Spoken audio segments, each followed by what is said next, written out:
So Andrew, talking about interesting people, I suspect that Sir Frank Moore, he must have been one of the most interesting guys that you had to deal with in this whole process. And I'll snip in into the YouTube, assuming it's not too long, that little brief discussion that you had at the unveiling of rescuing Captain Bligh up at the Caboolture Historical Village. So Yes. give us a little bit of feel about your negotiations with that legend, that man of many talents, Sir Frank Moore. Yes, well, we had great success in getting everyone to say they would love to see Primary Industries represented either through bicentennial year or Expo 88. And it was at that point we had to convert that level of enthusiasm through a great number of people like Sir Frank Moore to refocus their thoughts in regard to how they may assist the primary industry sector.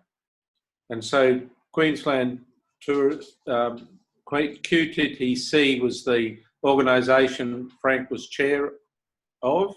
Yep. Queensland Tourist and Travel Corporation. Yep.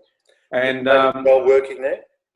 Yes, and so at that point, the word outback wasn't part of the Australian tourism psyche. 1988, we basically suggested that rural tourism. I set up a little organisation called Rural Form, and that was to monitor and assess the form of outback tourism. And so when we went to speak with Sir Frank, and we had the ideas of creating a primary industry sector around leisure in the age of technology, which was the Expo theme, all of the ducks were in line.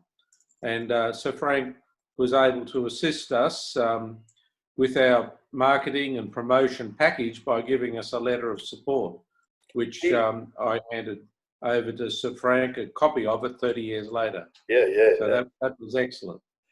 And he greatly enjoyed that.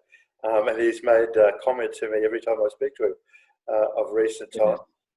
And tourism. 1986 it was written. It's amazing how these bits of history. Done my bit. Oh yeah, it all went ahead. But when this was written, we had no idea how it was going to go ahead.